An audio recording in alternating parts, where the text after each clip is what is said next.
Oi,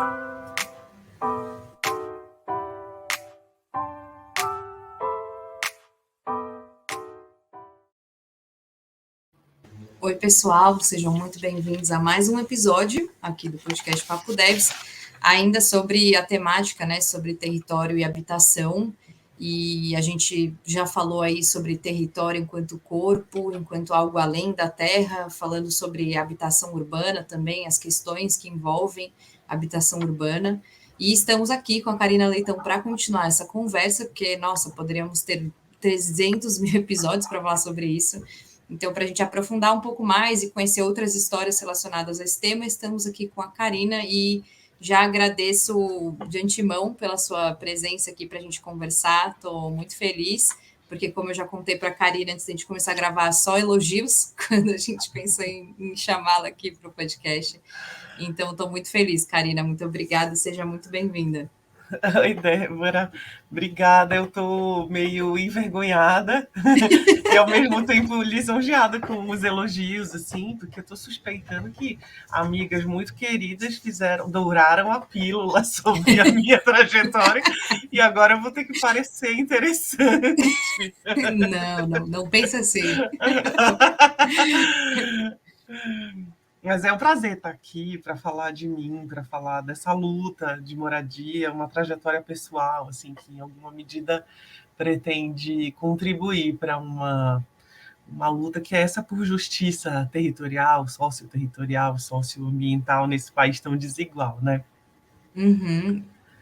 Eu acabei de chegar da França para uma missão de pesquisa, isso é uma coisa bem rara, assim, na minha vida tenho ido de vez em quando para fazer missões de pesquisa e estudos comparados, né, sobre bairros populares, e foi um momento bem estranho, porque é muito difícil se deparar com uma condição popular numa região do capitalismo central em que as condições de vida estão todas dadas, apesar de ameaçadas, apesar de injustas, assim, fazer um exercício de empatia com a realidade do capitalismo central, quando a gente sabe que as nossas condições no Brasil o buraco é muito mais embaixo, né? Uhum. É bem difícil assim de se comover. Então eu estou voltando ainda, a gente vai gravar esse episódio hoje.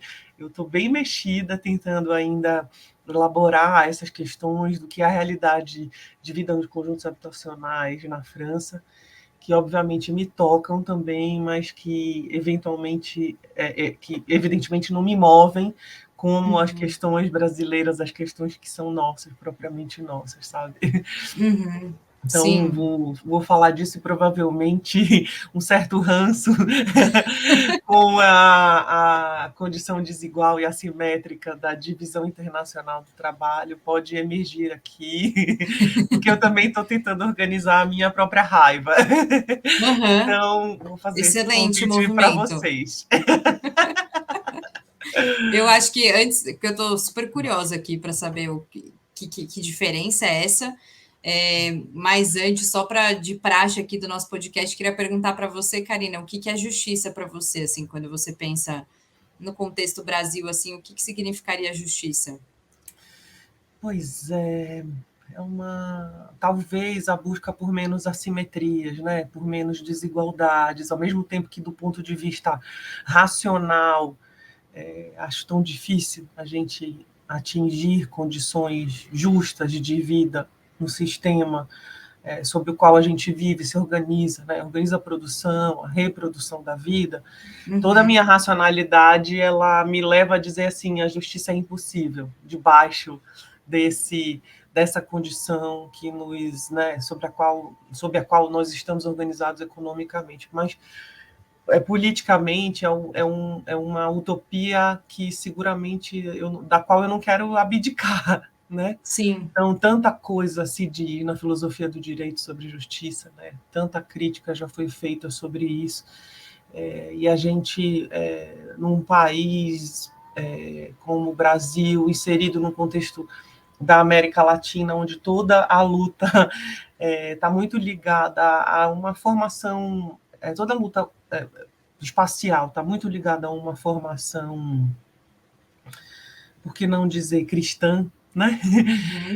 Tem horas que eu acho que meu coração debanda para um lado talvez até romantizado de, de uma vontade de crer que chegar perto de paradigmas mais justos de vida pode ser uma forma de me organizar politicamente também, sabe? E aí estou falando disso porque venho de uma família com uma formação cristã, meu pai muito franciscano, daquele franciscano que vive o franciscanismo dentro de casa, assim, nas coisas menores da vida, né? Por mais que eu tente racionalizar todas essas coisas, eu acho que eu vou tentar aqui falar despodoradamente sobre elas. Assim, acho que no final das contas eu tenho uma visão romântica sobre a possibilidade de se atingir justiça e que me move profundamente, ainda que eu tente Uhum. disfarçar, assim, que eu tenho grandes concepções críticas sobre a questão, no fundo tem alguma coisa ali no coração que me move, que tem a ver com a minha formação cristã, que tem a ver com a minha opção política comunista. E Uhum. aí isso se encontra num lugar muito inconsciente e às vezes mais consciente que me move, assim, né? Não dá para Sim. aceitar tantas desigualdades. E aí, assim, em poucas palavras, eu acho que eu diria isso, assim, a justiça é talvez a possibilidade da gente dirimir tantas assimetrias e tantas desigualdades, assim. Uhum. Mas eu acho muito incrível. Nossa, parece que eu fiquei ali na frase quando você falou que justiça é impossível, né? Se a É, gente olhar para o sistema que a gente se organiza, porque de fato pensando em algo maior, né? Então geral, tipo, o que seria um sistema justo, né? O que seria uma forma justa de se organizar enquanto sociedade, realmente me parece impossível tendo esse sistema que a gente tem. E aí acho que esse lugar do romantizado que você traz para mim é o lugar onde eu encontro esperança mesmo, desse esperançar de continuar fazendo algo, porque senão, por que fazer algo, né? É nesse cotidiano, né? É pensar nessa justiça enquanto micro-relações, né? De quando pessoas acessam direitos, quando pessoas são escutadas, são afetadas, são, enfim, tantas coisas. As micro-justiças que a gente consegue construir ali no dia a dia são as que me salvam de esquecer um pouco que a estrutural é impossível se mantermos esse sistema, né? Então, para verdade. mim, pensar nessas relações do que eu vou me desconstruindo, de que o outro, eu falo, caramba, talvez aqui dê alguma coisa, né? Aqui é possível, né? Algum tipo de sensação mesmo, né? Não só de fato, mas me sentir com justiça aconteceu aqui, né? Eu só experimentei isso em micro-relações. Dificilmente experimentei isso a nível estrutural. Isso nunca aconteceu. Então, não sei se faz sentido para você, mas fiquei muito com esse pensamento. Faz todo sentido mesmo. Acho que isso que você fala das micro-relações tem muito a ver com o meu dia a dia, assim, na pesquisa, ação, na incursão etnográfica no campo, na relação, que é essa relação cada vez mais de extensão universitária que eu faço, assim, essas experimentações têm muito a ver com momentos em que não necessariamente a justiça ou um passo em direção à justiça ocorre de fato e Uhum. materialmente, né? Mas quando a gente se aproxima mesmo, sujeitos políticos se aproximam e se tornam mais humanos, né? Sim. Demasiadamente humanos, assim, e a gente consegue minimamente borrar assimetrias de classe também nas relações que a gente vai constituindo, né?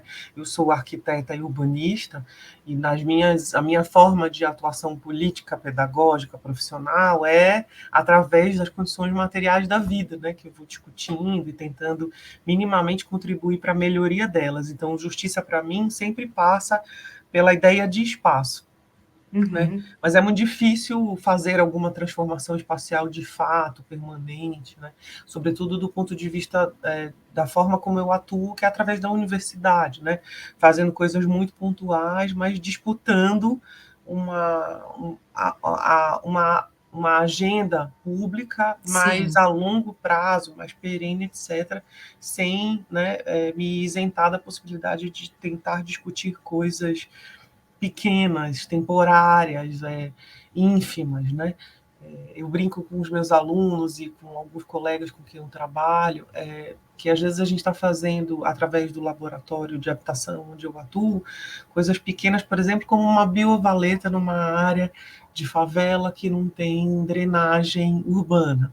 Né? A gente constrói pequenas estruturas temporárias, às vezes, para poder minimamente organizar a vida e o caminho das águas de chuva num determinado lugar.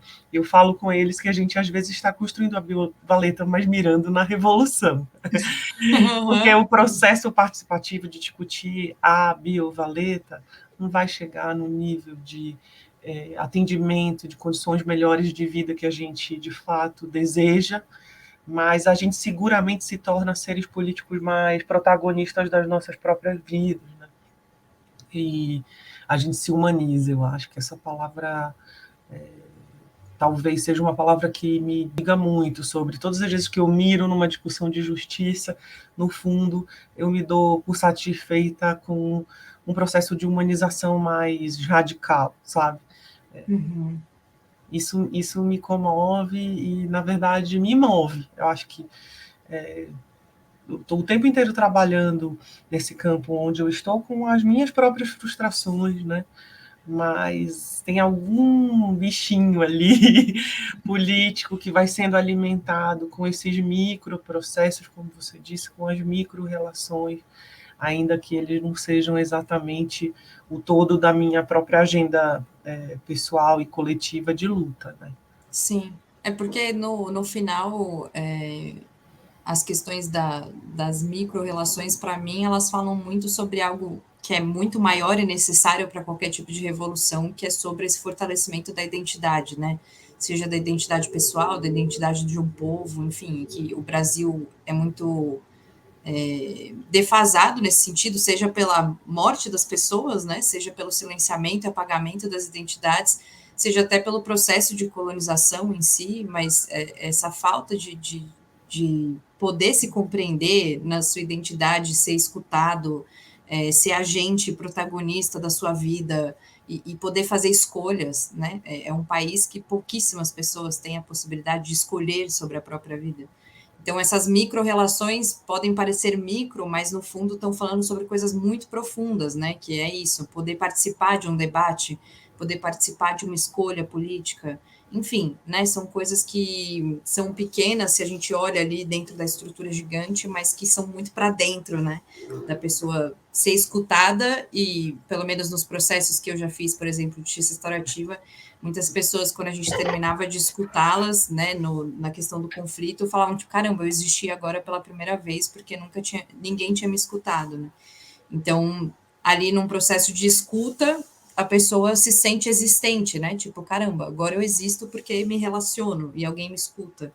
Então, parece, nossa, que micro, mas ao mesmo tempo que profundo, né? E então, quando você fala, né, de cuidar das águas da chuva, assim, parece pequeno, mas as pessoas terem ali uma possibilidade de melhor condição de vida, tipo, né, isso vai trazendo esse respiro, porque ninguém consegue pensar em revolução com fome, né? Tipo, ninguém faz revolução se não comeu, né? Se não tem ali o mínimo. Então, eu acho que pelo menos isso dá o mínimo de estrutura para a gente poder pensar e fazer essa questão política, né? E agora você usou um termo tão bonito que eu me senti até lisonjeada, porque você falou de cuidar das águas da chuva. Eu acho que eu não usei exatamente essa expressão. Eu estou ouvindo pela primeira vez alguém falar que eu cuido das águas da chuva, e eu cuido mesmo. Eu estou cada vez mais cuidando de água de chuva, porque a gente fica falando na arquitetura, no urbanismo, toda a terminologia técnica, e sobretudo disputando assim, com hidrólogos, né, com engenheiros hidráulicos, um lugar, assim, mulheres tentando falar de hidrologia, é um negócio que não é necessariamente fácil, assim, não é nada evidente do ponto de vista do embate que a gente enfrenta com a hidrologia convencional na engenharia brasileira, né, que é um lugar dominado por homens. Achei lindo você usar, Débora, a ideia de cuidado para a água de chuva, né, porque é exatamente isso, assim. E aí, acho que eu vou começar a me dizer mesmo cuidadora, agora de água de chuva, porque eu sou, por um lado, eu acho, pelo que outras mães de santo já me falaram, que o meu santo é das águas, o meu santo é também chorador. Isso deve explicar alguma coisa sobre o meu interesse com as águas da chuva, mas tem a ver também com o fato de eu ser de Belém do Pará, né? Eu sou uma mulher amazônica, e eu gosto de dizer que eu sou amazônida, porque quando você usa o D para esse adjetivo, você se coloca no lugar de um lutador, né? Uma lutadora especificamente por essa região. Então, eu sou uma arquiteta e urbanista formada na Universidade Federal do Pará, num ateliê de arquitetura, que é onde a faculdade está inserida, assim, que fica na beira de um rio. E Belém, a minha cidade, é só água, né? É água para tudo quanto é lado. Se você esquece das águas, é porque você está, em alguma medida, alijado do teu próprio ambiente, né? Onde você vive. Assim. Então, eu sou uma arquiteta formada nesse circuito de águas, formada numa escola na beira do rio, onde recorrentemente a gente era convidado nas aulas, por causa do calor, a ir para a beira do rio, dar 50 passos e fazer a aula na beira do rio. E quando eu vim para São Paulo, eu me inseri num laboratório de pesquisa que chama Laboratório de Habitação e Assentamentos Humanos, da Faculdade de Arquitetura e Urbanismo da USP. E esse laboratório, que é um laboratório de habitação, onde eu já discuto há mais de 2 décadas questões que são muito relacionadas à moradia como um todo, aos poucos foi se transformando num laboratório que cada vez mais discute questões de infraestrutura urbana. E eu não, por acaso, não deve ter sido acidental, essa discussão ambiental que é puxada pelo caminho das águas, né, pela forma como os sistemas de águas se organizam na cidade, sobretudo nos bairros populares, tem sido cada vez mais recorrente. Assim. Então, estou cada vez mais virando um bicho das águas e tem uma trajetória mesmo que é muito essa. Por exemplo, me comove bastante, os meus alunos sabem disso, eu sou uma arquiteta palafiteira, eu brinco de que é falar isso? disso. Eu estudo muito assentamentos humanos que são palafíticos, né? De casas, essas casas que são, em geral, de madeira, com aquelas pernas compridas que, né, se organizam em assentamentos de rios, assentamentos lacunares, em lagos, beiras de mar, em cima de mangue, rios de diferentes variações hidrológicas e tal. Tenho muitos orientandos que são orientandos que estudam comigo assentamentos palafíticos, assim, e eles vão se aproximando por causa disso, orientandos de vários lugares do Brasil. E esse é um tema, por exemplo, que me comove. Nunca tinha pensado que era por causa do cuidado, e agora eu vou usar, te citando, eu achei bonito e vai dar uma valorizada no meu passe acadêmico. Não, e você ainda falou que você está cada vez mais se tornando, né, um ser das águas, parece que cada vez mais você está se afirmando como ser das águas, né? Porque isso já era. Então, cada vez mais está se apropriando de que. E talvez eu esteja entendendo melhor isso, assim, né? Porque vir Sim. para São Paulo é muito interessante isso. Assim, o fato de vir para São Paulo e estar sediada na USP, que é uma universidade muito centrada nas discussões paulistanocêntricas, me fez e me tornou mais amazônida, né? Eu fui isso foi paradoxalmente reforçando muitas questões da minha própria identidade. Meu caminho na USP tem sido um caminho de seguir estudando questões que são questões da minha região, seja no mestrado, no doutorado, meus próprios projetos de pesquisa, mas sobretudo na orientação com pesquisadores que resolvem, topam seguir junto comigo, assim, por um tempo, né, na sua caminhada pessoal. Então, tem muitas coisas que estar em São Paulo me fizeram entender quem eu de fato sou, a minha própria região, me ressignificar, né? Ou, por exemplo, agora narro essa minha relação com a minha própria faculdade de arquitetura, assim, desse jeito saudoso, de estar na beira de um rio, porque eu estou aqui na USP, por exemplo, numa faculdade de arquitetura que é um prédio lindo, mas que não tem janela. Passo, Uhum. você imagina, né? Eu tenho um banzo do rio que eu via na minha formação. Já faz muito tempo que eu não estou na minha cidade de origem, já faz quase o mesmo tempo de vida que eu tive em Belém, eu talvez já tenha quase a mesma quantidade de anos de vida em São Paulo, mas tem alguma coisa que me deixa nessa condição saudosista de uma relação com a água que é mais amistosa, que é mais bem-vinda, que é menos hostil, né? Sim. Que a urbanização em São Paulo nos coloca, assim, de alguma maneira. Nossa, me identifico muito, principalmente por morar sempre em São Paulo, então sinto muito essa diferença de ter mudado de casa para apartamento, isso já me desestabiliza bastante, assim, esse contato com o chão, né, e com estar fora de casa, mais dentro, porque o quintal proporciona esse lugar de fora que é dentro, e que no apartamento isso não é possível, então para mim isso modifica muito a lógica do como fazer o cotidiano, né, como isso acontece. Mas eu ia falar que, para mim, é curioso, porque eu nem me dei conta que eu usei a palavra cuidado dessa maneira destacada, né? E é incrível como a gente se relaciona assim, conversando, porque para mim, cuidado é uma coisa que é como se fosse tipo o afeto que conecta as pessoas, né? E que para mim é o que tem tanto em falta, assim, né? Esse lugar do tudo é técnico, tudo é impessoal, tipo, né? Todos os serviços, assim, a maioria é sobre um atendimento impessoal, porque trabalho não se pode conversar, enfim, né? E aí, quando eu escuto você tendo esse projeto e tal, se para mim isso é um cuidado, porque é um cuidado, sabe? Tipo, é nesse lugar mesmo, de cuidar e de afeto por algo que te toca, enfim.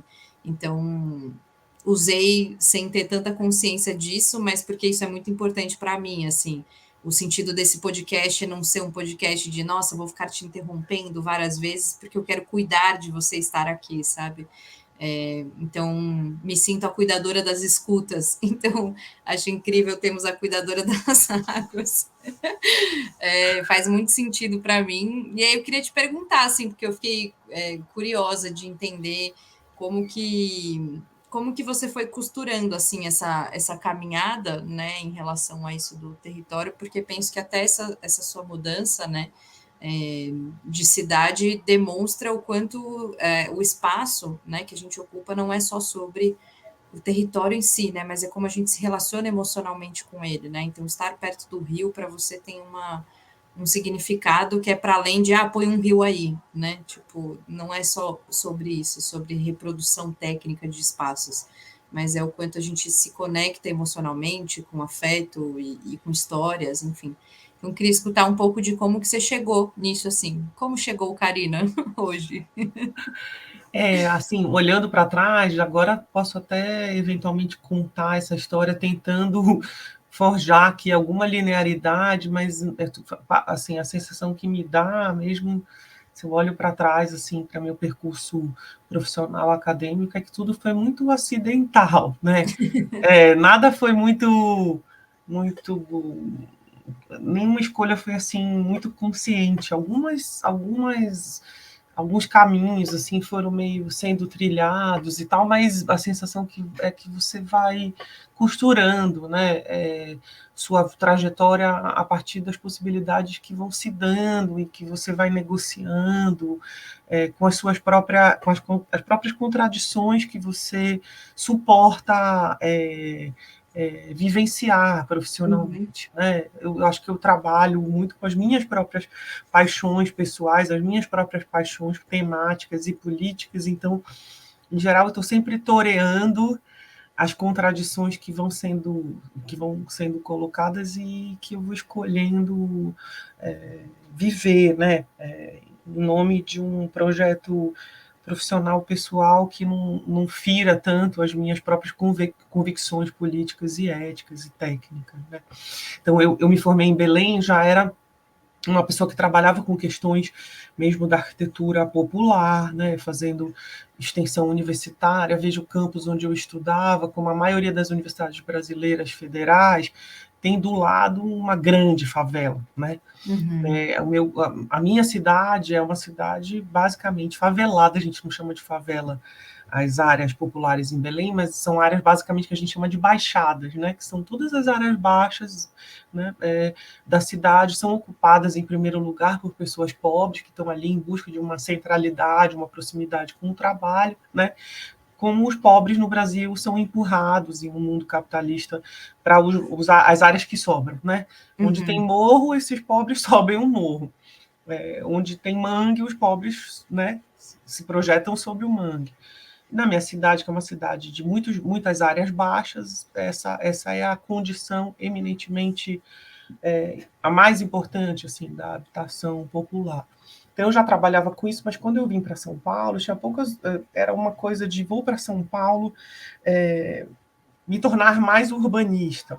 E na minha cidade, os estudos urbanos eles estavam muito centrados num núcleo de altos estudos amazônicos, com o qual já tinha uma relação importante, é um dos núcleos mais importantes da Federal do Pará, assim, de pesquisa, mas os estudos espaciais muito ligados a um campo da geografia, que conceitua e abstrai, teoricamente, questões espaciais, e eu estava querendo usar, me aprofundar mais em questões mais técnicas, né? Assim, do ponto de vista da possibilidade, do que é da própria arquitetura mesmo, que é essa de você pensar um problema e juntamente imaginar, né, como pode intervir, né? Então, foi assim que eu acabei vindo para São Paulo para estudar aqui na USP, onde a tradição da discussão urbana é bastante importante. Tive processos bastante erráticos até me encontrar e fui ficando aqui. E, também poderia fingir para você e dizer assim, eu queria ter ficado claramente, mas não foi muito assim, não. Eu tinha certeza que eu ia terminar o mestrado e voltar para Belém, depois eu tinha certeza que eu ia terminar o doutorado e voltar para Belém, eu estava inserida já nesse laboratório de habitação que me acolheu e cuidou de mim, e é um laboratório do qual eu também cuido, né? Já fui coordenadora desse laboratório, que a minha casa é a minha bolha política dentro dessa faculdade de arquitetura, onde hoje eu estou sediada na USP.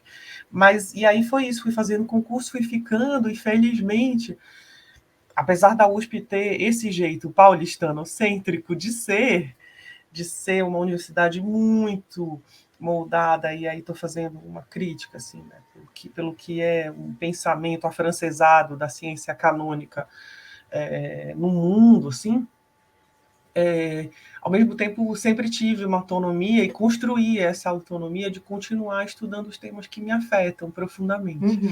Né? Continuo estudando temas que são da minha região, continuo tendo orientandos que têm várias questões sobre o Brasil inteiro. São raros os meus orientandos que são paulistas, assim. Acho que agora no momento só tem um. Que a maioria deles vem com interesses de questões que são prementes no território nacional como um todo. Isso me assusta e, ao mesmo tempo, me comove muito, né? Que as pessoas me reconheçam como uma possível interlocutora de causas que não são somente causas, né, do ambiente onde eu moro, onde nós moramos. E aí minha vida foi se conformando desse jeito. Assim, acho que eu sou reconhecida como uma pesquisadora desse laboratório e, de fato, devo muito assim à formação que esse laboratório me proporcionou e a integração na universidade a partir dele, né? Há pesquisadores muito sérios nesse laboratório. Ele foi fundado por uma das urbanistas mais importantes do Brasil, que se chama Hermínia Maricato, que é uma das pessoas mais coerentes assim que eu conheço academicamente, e que sempre levou para o laboratório esse jeito de trabalhar que mistura a docência, né, a sala de aula, com aquilo que se faz em pesquisa e aquilo que se faz na extensão universitária, que são esses projetos que a gente vai levando e construindo relações com pessoas e comunidades, fazendo dos territórios onde elas moram as nossas salas de aula, os nossos laboratórios de pesquisa, os nossos lugares de construção científica popular, né? E aí é isso, eu fui ficando. E o que te moveu assim para fazer arquitetura? Isso da habitação, enfim, do espaço já era algo que te movia antes de fazer faculdade? Acho que foi bem acidental também. Eu Tipo, era tropecei, putz, Trampa- arquitetura. eu falo isso, eu dei muita sorte, eu acho, porque na verdade eu queria ter vivido da dança, que era uma coisa que acontecia mesmo na minha vida. Quando eu fui vendo em Belém, essa possibilidade foi se estreitando. Então, se eu tivesse que realizar o meu sonho de menina, teria sido viver profissionalmente da dança Uhum, clássica, né? Chegou uma hora que essa possibilidade foi se estreitando, e é aquela coisa, né? Você está no ensino médio, que eu chamava de segundo grau na época, e o que é que te afeta? As questões espaciais, seguramente, a geografia, é, tive professores de geografia e de história, né? Os esquerdistas, normalmente em todas as escolas, que davam aulas comoventes. Assim, eu me interessava por tudo, pelas matemáticas, pelas geometrias e pela física, sobretudo. Mas tem alguma coisa ali nesse lugar que a categoria espaço me levou mesmo para uma escolha pela arquitetura e urbanismo, e sobretudo pelo urbanismo propriamente dito. Eu fui virando um bicho da habitação na faculdade. Eu achava que eu ia ser mais urbanista do que arquiteta. Mas uhum, isso é tudo aquela coisa que você faz uma escolha aos 15, 16 anos, você fala assim, aqui na dança não está dando muito certo, uhum, acho que eu vou ter que me firmar de um jeito mais seguro profissionalmente, e escolhi, assim. E dei uma sorte absurda, porque a gente escolhe mesmo, vejo meus alunos, né? A gente escolhe carreiras ou cursos no nível superior muito às cegas, né? uhum. Hoje eu sei que eu teria sido muito feliz se eu tivesse feito agronomia, se eu tivesse feito biologia, coisas ligadas a questões ambientais, às estruturas Uhum. ambientais, às vidas, né? É, mas eu dei sorte. E eu acho que aí eu fui me abrigando menos na arquitetura, que é essa coisa que discute a composição do espaço de um jeito mais autoral. Fui buscando um lugar através. Fui me firmando dentro do urbanismo. Tive professores maravilhosos no urbanismo da Federal do Pará, pessoas super jovens, mas de uma seriedade assim absurda, que pelos quais eu me apaixonei assim mesmo, né? Me identifiquei, e que foram me dando segurança para permanecer nesse campo, assim. E quando Uhum. cheguei em São Paulo, nesse campo do urbanismo, esse laboratório que me abrigou, que é de professores urbanistas, né? É um laboratório que fala de tudo através da categoria habitação, né? Mas aí você fala, a gente conversa sobre a habitação, mas aquilo que a gente entende como uma moradia, que não é só a casa, né? É tudo, né? Esse morar tem tudo a ver com todo um complexo e um sistema, que é uma forma de você se assentar, e não é só dentro do invólucro da casa ou do apartamento, né? É o habitar a cidade também, né? Se habitar, e cada vez mais a gente entendendo, já que você mencionou isso, assim, né, na hora que a gente começou o podcast, esse episódio, habitar o próprio corpo, né? Uhum. Politicamente também é uma questão cada vez mais premente nessa nossa ciência espacial. Sim, eu amei que você comentou dos professores esquerdistas do colegial, porque nem sei se o professor Sérgio de Geografia do meu colegial é de esquerdista, mas assim, a única coisa que eu lembro do colegial era sobre especulação imobiliária, que ele que falou. E para mim aquilo foi tipo, como assim? Sim, era uma coisa que me intrigou muito e que eu falei, caraca, que profundo, né? A desgraça que estamos, digamos assim, né?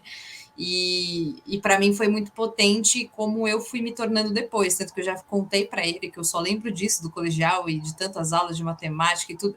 Tipo, esse é o conceito. E que foi isso que foi me moldando para as minhas escolhas políticas e para o meu caminho profissional, foi ter escutado isso dele, assim, sabe? Foi alguém que saiu do leia isso para o vestibular e começou a falar, mas por que será que é assim, né? Por que será tantas pessoas na rua e prédios vazios? O que que acontece? Numa aula de geografia que poderia ser sobre solo e qualquer outra coisa que ele quisesse dar para a gente passar no vestibular, mas teve ali uma preocupação com, vamos falar para além disso? Então, lembrei muito do Sérgio, que foi um professor incrível para mim, assim, nesse lugar de o que tem para além do que está no livro, né? Então, me conectei muito quando você falou isso. E eu já gostei dele. E aí acho que a gente, do jeito que eu estou aqui reinventando as minhas próprias memórias para você, acho que a gente pode inventar a história do Sérgio. Seguramente ele é um esquerdista na sua Eu creio que memória, sim, né? Ele deve ser um esquerdista, grevista, total. daqueles professores que, né, se afiliam às discussões trabalhistas nas escolas. A gente pode. Sim, sim. Porque essa é uma raça que provavelmente move o mundo, né? Desses professores Sim, que formam cabeças, né? Que fazem as perguntas assim. Você está falando do professor Sérgio, eu estou contando aqui no coração, assim, né? Os lugares dos professores queridos de matemática, de ciências, de história, de literatura, de línguas, assim, de português, né? sim. De educação física, esses que dedicam a vida, assim, né? A formar gente, cuidar de humanos, tem Uhum. laboratórios de humanos, né? E aí você veja, né, Débora, esse tema da especulação imobiliária, você estava falando, eu pensei como ele é bastante ilustrativo das coisas que a gente já falou aqui hoje. Por exemplo, um professor que trata isso já no ensino médio e coloca essa pergunta em alguma medida, né, coloca um incômodo em torno da Uhum. ideia de especulação, tem uma importância bastante grande, porque sendo marxista, não marxista, comunista, não comunista, de fato ele é um questionador, né? Porque, veja, especular em muitos sentidos, né, seja com qualquer tipo de recurso, e aí aqui a gente está. Você lembra dele falar de especulação imobiliária, né? Isso. A especulação no jogo capitalista é uma atividade lícita, né? Uhum. É um jogo, ela faz parte do jogo do capitalismo. E o capitalismo se embasa, né, na construção dessa coisa que é espúria, predatória, mas que é lícita.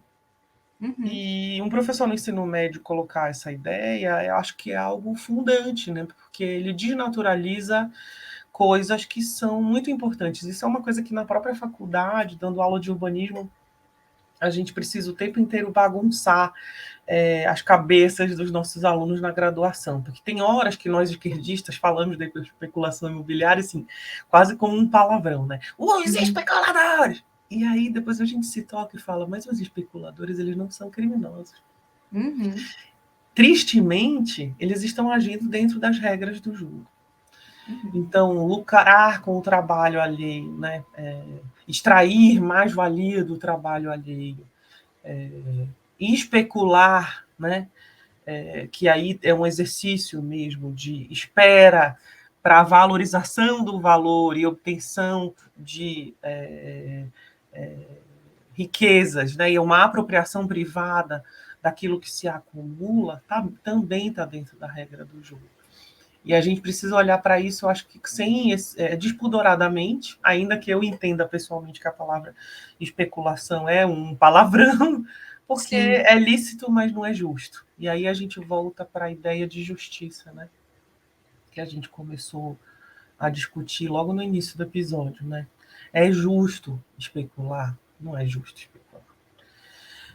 E, sobretudo, no ponto de vista urbanístico, assim, é muito sério, muito predatório especular com recursos espaciais, porque um recurso imobiliário, esse recurso que é imóvel, né, que é esse que produz uma determinada, que está assentado, é um espaço dentro de uma localização que foi produzida socialmente, né, cujo valor é construído socialmente, porque, né, pessoas, comunidades e o Estado colocaram recursos para infraestruturar uma área, no mínimo, perverso, para usar uma palavra assim elegante Uhum. aqui no Sim. podcast e a gente não ser censurada, não tem que fazer pim, mas é no mínimo perverso, para dizer, né? Sim. Quer dizer, é a apropriação privada de pelo menos uma parte do trabalho coletivo, ainda que a propriedade seja entendida como sagrada dentro desse nosso regramento jurídico, né, nacional e capitalista como um todo, especular é predatório, perverso, é sacanagem. Sim, Né? e muito É uma corda. importante o. Fala. Não, é uma corda que sempre arrebenta para o lado dos mais fracos mesmo, né? Em alguma Sim. medida. E eu ia falar que eu achei muito potente foi justamente compreender assim esse espaço do professor na sala de aula, principalmente nesse primeiro momento, né, educacional, que não incluindo a faculdade, que é proporcionar uma saída da bolha que dificilmente aconteceria se não fosse ali, né, naquele lugar de reflexão. Porque é isso, eu, branca de classe média alta, tipo, indo estudar no Colégio Mackenzie, que, enfim, né, também bastante elitizado, era muito natural que eu ficasse ali na minha bolha se ninguém falasse nada e ninguém perguntar, né, colocasse ali enquanto e aí, você faz parte da sociedade, né? Como é que faz isso? Como é que funciona isso, né? Então, para mim, ele ter me marcado nesse lugar é muito caramba, como isso é importante, né? Como isso é importante dentro de um ambiente educacional que a gente seja questionado sobre coisas que para a gente é naturalizado, né? Tipo, será que é assim mesmo? Por que será que é assim? E isso tem me mobilizado de começar a questionar várias outras coisas. Tipo, foi a especulação imobiliária que fez com que eu começasse a falar: nossa, peraí, isso aqui também tá estranho. Não que eu não tivesse nenhuma consciência antes, mas para mim ele trouxe uma consciência mais estrutural ainda, né? Não é uma questão aqui do bairro, né? Tipo, daqui do Higienópolis, que ainda é uma região que lida com essa questão habitacional de ter prédios extremamente caros, né, e antigos e ter muita gente em situação de rua. Então fica aquele incômodo da elite de nossa, esse bairro está se sujando, enfim, né, toda essa problemática social. Então não era só de Higienópolis que ele estava falando, né? Era de uma prática de como a gente lida com os espaços e como a gente constrói os espaços e como a gente utiliza os espaços. Então, para mim, foi algo caramba, acho que eu preciso questionar mais do que eu já estou pensando, né? Acho que eu preciso ir um pouco além. Então, para mim, isso me marcou muito. E aí eu ia comentar sobre isso, né? Que para mim acho que a maior decepção no direito, que foi também, fui meio tropeçando, porque o resto parecia que não ia dar muito certo, foi justamente compreender, que é o que eu levo assim para a vida e que me faz hoje ter o podcast, que nem tudo que está na lei é justo, né? Que esse apego mas está na lei, mas o que está na lei é só cumprir a lei. Que lei que é só cumprir, assim? Porque tem muitas delas que são extremamente injustas e que existem justamente para manter o sistema, né? Porque é isso, a gente não tem um sistema capitalista que funciona sozinho, né? Tipo, ele é autossuficiente. Precisa de instituições que tenham regramentos para que se mantenha essa lógica. Né? Então, quando a gente pune mais crimes patrimoniais, né, e não crimes contra a vida, porque, enfim, quem que vai estar ali, né? Então, se a gente não vai punir quem é o famoso colarinho branco, por que que a gente não vai punir? É só aplicar a lei, será? Então, esse questionamento estrutural que Sérgio me ajudou muito a construir, de que não é simplesmente olhar para esse superficial, de caramba, mas tem uma lei para isso, é só aplicar. Tipo, por que não aplica? Né? Leis que, por exemplo, de acesso a direitos. Tipo, por que não faz? Por que não se faz? Não é do nada, não é porque a pessoa acordou de má vontade. Tipo, hoje eu não estou muito afim de garantir moradia para as pessoas, né? É de fato porque tem ali toda uma estrutura, né, feita para que as pessoas não tenham acesso mesmo e as pessoas acumulem cada vez mais, né? Acho que talvez algo que ficou bastante gritante foi a questão da pandemia, né? Que você piora, volta o país para o mapa da fome, né? Pessoas numa insegurança absurda e ao mesmo tempo, assim, milionários cada vez mais milionários. Tipo, nossa, nunca lucrei tanto na vida.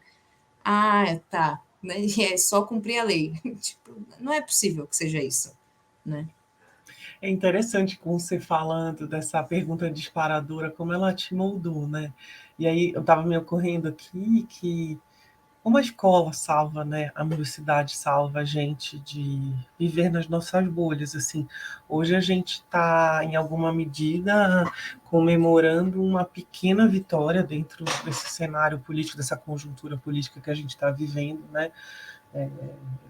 O ex-ministro da Educação do governo Bolsonaro, o Milton Ribeiro, foi preso, né, numa Sim. operação da PF, assim, acho que dá para a gente entender isso, em alguma medida, uma ação da PF em defesa da educação nacional, né?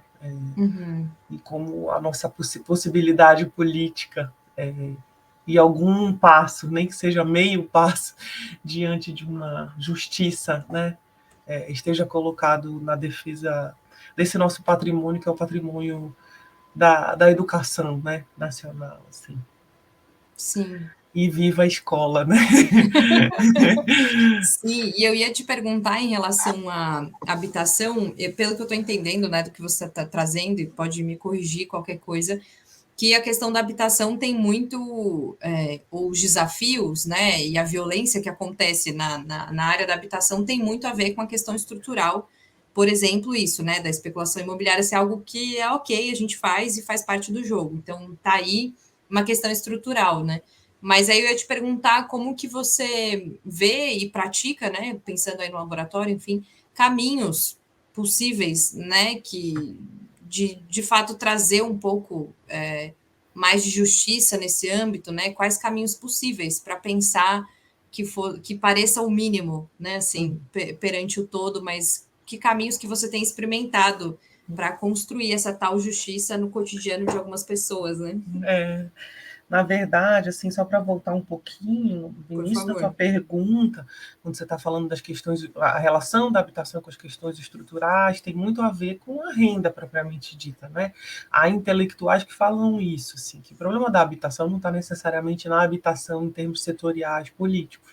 Porque vejamos, né? Se por um lado a gente já vê que as condições de expropriação, espoliação dentro do sistema capitalista elas vão se dando, né? Desde os momentos mais importantes em que já começa a haver estudos de como vive a classe trabalhadora no capitalismo de uma maneira, né, bastante precarizada, e na verdade quem contribui para isso historicamente dentro do âmbito do pensamento marxista é o Engels, né, que era parceiríssimo dele nas concepções todas do materialismo histórico. A gente vê que essas coisas elas continuam se perpetuando, mas mais especificamente na periferia do capitalismo, né, como a gente está inserido no Brasil, se é que pode se chamar assim, mas nos países emergentes em geral, e especificamente no Brasil, a gente sabe que a renda pessoal e familiar não engloba os custos com a habitação. Você imagina um salário mínimo, né, no Brasil, quando existe um salário mínimo, quando você não está inserido no mundo do trabalho de um jeito informal, na viração e etc., não dá, né, para pagar aluguel. Não dá para Sim. comprar uma casa. O que dá é para ocupar uma área, construir, autoconstruir sua própria casa, num regime muito estranho, ou ir morar num cortiço, ou a ser atendido pela política pública de um jeito que é muito precário, mantém precariedades e irregularidades, né? Então, isso explica muito sobre como nós moramos, por que a população brasileira, apesar dos números não dizerem isso claramente, eles serem bastante subestimados, por que a população brasileira eminentemente vive em favelas e assemelhados. E esses assemelhados têm muitas formas, né? Eles podem ser cortiços, eles podem ser conjuntos habitacionais, eles podem ser quartos encurtiçados em favelas, eles podem ser quartos em ocupações, né? Eles podem ser casas em favelas, inclusive casas melhores em favelas, já casas que foram construídas e têm muitas camadas de construção, né? E é nesse sentido que a tal da injustiça se dá, e ela coloca de partida uma cunha na forma de morar da classe trabalhadora ou dos pobres nesse país, né? Se tornando uma das questões talvez mais prementes dentro do que é a reprodução social da vida, né? Nesse país. Assim, né? A gente tem números, Débora, que são importantíssimos para a gente avaliar, que são números que eram periodicamente estudados pelo IBGE, né, que está cada vez mais sucateado, cujo censo foi, né, agora, recentemente, no governo federal, comprometido, mas esses são números que já dão ordem de que pelo menos 30% da população brasileira como um todo vivem em assentamentos, que são esses assentamentos que o IBGE entende como subnormais, e que, obviamente, os intelectuais populares refutam esse nome de subnormalidade, que não é exatamente uma subnormalidade. A forma de morar da população brasileira é a forma hegemônica de morar no capitalismo periférico brasileiro, a brasileira, né? É a forma possível. Por isso, tantos urbanistas e espaciólogos e arquitetos e planejadores territoriais do campo afeito à moradia lutam pelo reconhecimento dessa forma de morar e pelo melhoramento dessa forma de morar, né? Seja via urbanização, seja via reposição desse estoque, controle de aluguéis, etc. Melhorias habitacionais, tem muitas formas de pensar, né, o atendimento habitacional e o melhoramento desse atendimento habitacional. No laboratório que eu integro, a gente discute as questões habitacionais desde o ponto de vista político mais amplo, né, tentando contribuir programaticamente com governos progressistas, assim, para elaborar planos habitacionais, programas habitacionais, revendo a implantação de programas e tentando aperfeiçoá-los, concebendo determinadas coisas. Então, todos nós, dentro do nosso laboratório, temos uma incidência política, que às vezes é programática mesmo, né, do ponto de vista de avaliação de programas e de política pública em várias escalas, né, nacional, subnacional, local, estadual, regional, mas tem também uma ação que é essa que alguns de nós dentro do laboratório que eu faço parte praticamos, que é essa de uma certa experimentação disruptiva de práticas construídas comunitariamente, né? Então, tem hora que a gente está lá discutindo questões de como reformar, né, um prédio ocupado em área central e como dar uma espécie de assessoramento técnico através da universidade para comunidades que moram nesses prédios, né? Então, acho que a gente precisa acionar nossa rede de conhecimento para dirimir riscos de incêndio, né? Dirimir riscos estruturais em prédios, né? Tem horas que a gente atua já em pesquisas que têm um cunho mais ambiental do ponto de vista ecológico, assim, então vamos lidar com as águas, e aí eu estava falando isso para você no início, estou cada vez mais lidando com os regimes de águas, né?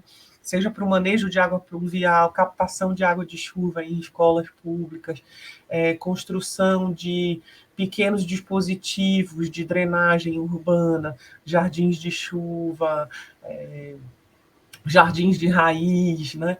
Tem muitas possibilidades de entrar numa discussão que, nesses processos que a gente entende na universidade como extensionistas, vão sendo construídos não de cima para baixo, mas com soluções que vão sendo pensadas conjuntamente. Então, essas coisas que a gente tem feito dentro do laboratório, dentro dos nossos projetos extensionistas, tem muito a ver com essa construção colaborativa comunitária que vai se dando de uma maneira muito precária, mas ao mesmo tempo radicalmente humanizada, né? Na construção de pequenas estruturas e de um diálogo importante com associações de bairro, com associações de ocupações, com movimentos de moradia, sobretudo, assim. Nossa, eu queria celebrar muito essa troca que você trouxe, principalmente nesse momento, porque eu vejo muito como possíveis caminhos construindo junto, né? Assim, construindo junto e medidas que cuidem do que é possível naquele momento e, ao mesmo tempo, fazendo o que você falou, né? Sobre rever o planejamento, e ver também esse lado, né, de programas habitacionais, enfim. Então, acho que são muitos pontos, mas que, ao mesmo tempo, ter essa compreensão e essa convicção estrutural que você traz é muito a base para que esse que parece pouco não caia num lugar que é do tipo, já tá bom, né? Tipo, a gente fez isso e já tá o suficiente, porque é o que dá para fazer. e não tem o depois, que é, tá, e o que a gente vai fazer com isso para que pare de ser assim, né? E não que a gente fique continuando enxugando o gelo, porque vai ter sempre gelo ali, então o que fazer com isso? Então, acho muito importante. Eu ia falar só para a gente estar terminando nosso papo, mas vai que temos ouvintes ansiosos por aí, e eu falei que eu queria saber de qual foi sua percepção lá da França, que você achou, que nanã. Aí vai que tem alguém tipo eu, que não vai dormir, se você não me contar, porque eu estou curiosa. Então, antes da gente terminar, conta um pouquinho que percepção foi essa que você achou difícil ter, né, muita empatia, porque temos aqui todo um outro cenário, mas queria te escutar um pouco.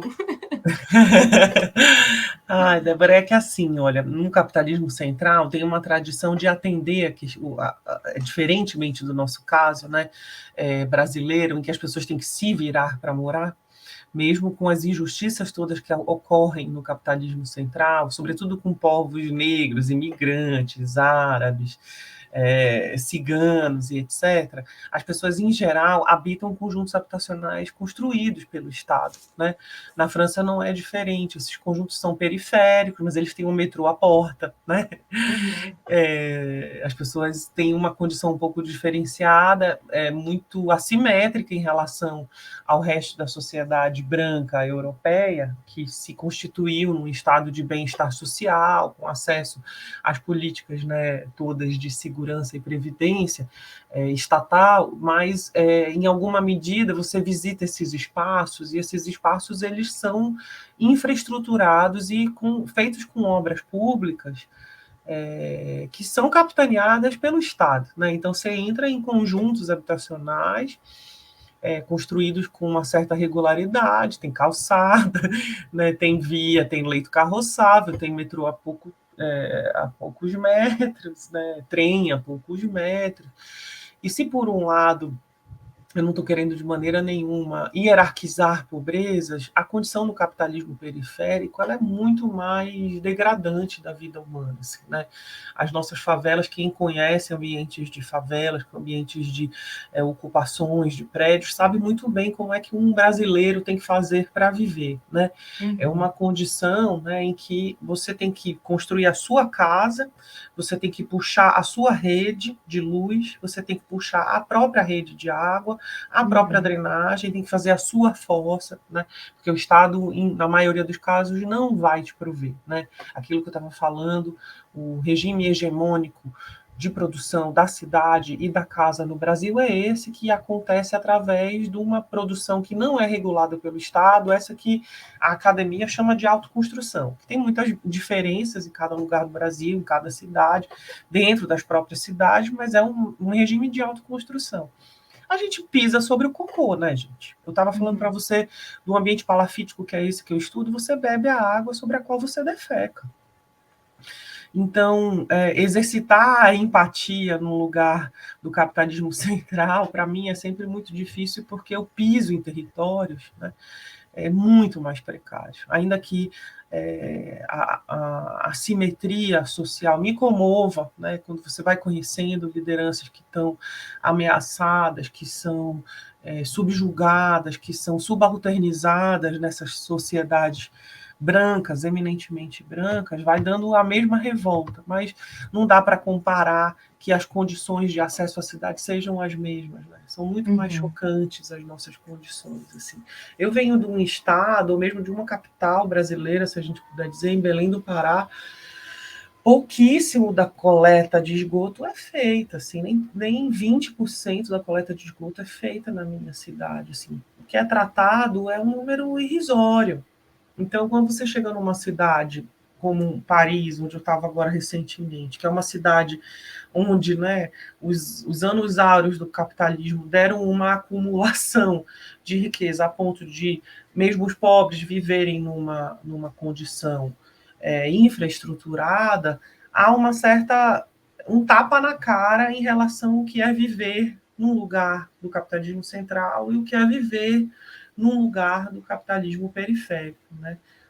Há pobres em todos esses lugares, há assimetrias, há injustiças, perversidades, mas elas são muito distintas, assim, sem a menor dúvida, né? Eu espero que as pessoas não se contaminem com o meu ranço. Eu estou tentando elaborá-lo, porque todas as vezes que me deparo com esse tipo de tapa... Eu sou uma pessoa que piso muito nos lugares onde eu trabalho, né? Eu não... Onde eu faço questão, assim, é uma coisa vital para a ciência que eu quero fazer, estar nos lugares onde eu trabalho. Então, eu não fico estudando lugares com fotografias aéreas, nem com fotografias de street view, imagens, né? Eu piso nesses territórios, né? E ao pisar nesses territórios e me comover com eles e fazer deles a razão da minha produção científica, assim, e pisar em outros é sempre um choque, né? Porque para desnaturalizar, né? Por que o capitalismo é assim, né? Por que a gente não tem uma distribuição mais equânime das riquezas nesse sistema, né? Para fazer a pergunta que o professor Sérgio fez para vocês, para a tua turma, provavelmente, né? Por que a gente naturaliza determinadas condições quando a gente fala de determinados fenômenos, né? E eu acho que é isso, é assim que nasce a boa ciência, nessas indagações que desnaturalizam processos perversos, né, Débora? Sim, para mim isso faz total sentido, que é essa percepção, assim, que você teve que, às vezes, sair do Brasil se dar conta do caramba, como a gente vive dessa forma, né, assim, que fora, por exemplo, né, que você comentou da França, temos as questões aqui e as desigualdades e as violências, mas aí você fala, caramba, né, tipo, onde a gente tá, a violência tá desde antes de nascer, assim, né, um negócio profundo, profundo em tantas camadas, que acho que para mim assusta ver o quanto isso está naturalizado, né? Tipo, normal fazer o puxadinho de qualquer jeito porque não tem como pagar. E aí, brasileiro se vira, né? Então, esse naturalizar o se virar, que é perder um pouco de vitalidade a cada dia, né? Então, perder um pouco de vida, né? A cada puxadinho que se faz em tudo. Um puxadinho comida, um puxadinho de casa, um puxadinho de trabalho. Então, acho extremamente importante. Eu queria te agradecer muito, Karina. Nossa, eu amei te conhecer. Fiquei feliz que você está em São Paulo, que eu espero poder te encontrar um dia para um café e ficar mais 3 horas conversando com você. Foi um prazer imenso, imenso. Não sei se você quiser divulgar para as pessoas como achar, sei lá, suas pesquisas, ou você, seu e-mail, enfim, você fica à vontade. E é isso, muito obrigada. Eu amei muito. Estou feliz aqui. Eu estou comovida também, da mesma forma que você falou, né, que já ouviu de outras pessoas a comoção por ter sido ouvida. Eu também estou comovida. Eu espero que alguma coisa do que eu diga sirva para o material desse episódio. Obviamente, inteiro. Que as pessoas não sigam o meu exemplo, organizem a sua raiva e não fiquem purgando o fel que eu tenho purgado ultimamente. E eu convido vocês a entrarem nas redes sociais do nosso laboratório, que é o Laboratório de Habitação LabHab, LABHAB, da Faculdade de Arquitetura e Urbanismo da USP. Vocês vão ver coisas que a gente tem produzido, dando pequenos passos para frente, 4 para trás, 2 para frente, 3 para trás, rumo ao que a gente acha que é justiça socioterritorial. Obrigada, viu, Débora? Foi uma honra a gente se encontrar hoje aqui. Acho que a vida é feita desses encontros. Sim, e muito obrigada você que escutou a gente até aqui, né? Espero que tenham gostado do papo, de participar com a gente, e aguardo vocês nos próximos episódios. Não esqueçam de fazer o café e separar um tempinho para escutar com calma, por favor. Um grande beijo.